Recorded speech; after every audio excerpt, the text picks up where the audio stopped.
Now, National Guard deployed to subway in New York City. Here's some footage.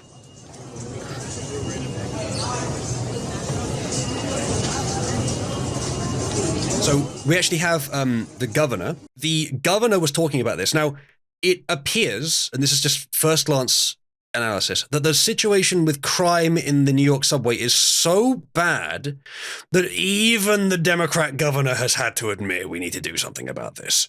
All right, so here she is talking about it. Point one. I'm redeploying nearly 1,000 members of the New York State Police, MTA Police, and MTA National Guard to conduct bag checks in the city's busiest transits. They'll start seeing them at the tables, making sure that weapons are not being brought in, working in concert with our New York State Police, as well as our NYPD. Because no one heading to their job or to visit family or to go to a doctor appointment should worry that the person sitting next to them possesses a deadly weapon. Point one.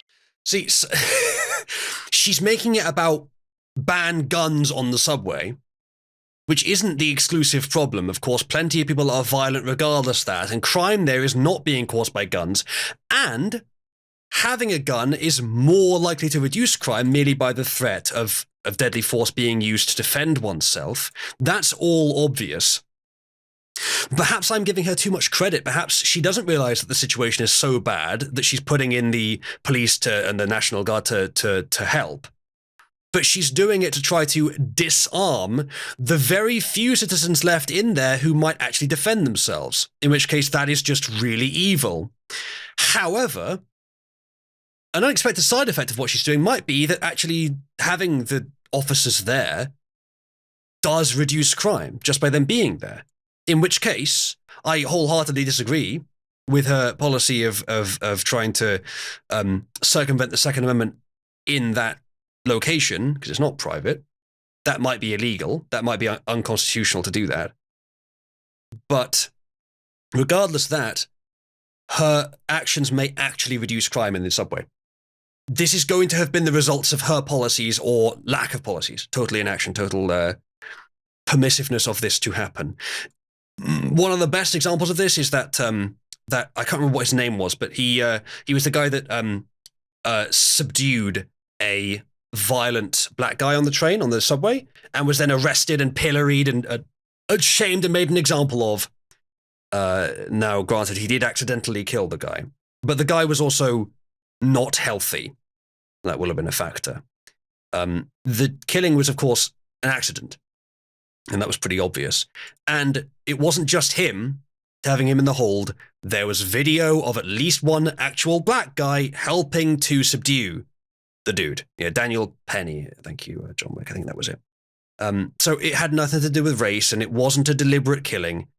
The guy was a menace to the local community and was acting up, act around and found out, not even intentionally, but that the guy who did that, who potentially defended all of the other train passengers, has been shamed beyond the mere fact of the involuntary manslaughter. Like, I could see involuntary manslaughter and maybe a small sentence or something, because it clearly wasn't intentional. But he's the way he's been treated by the press has been horrible, and now anyone who wants to defend themselves in that environment is going to have the same fear that they're going to be treated that way. At least putting officers there gives the impression that crime will be prevented, even if it's actually there to make sure crime happens more often. So because then the criminals will know that no one's going to stop them because no one's armed. Next story.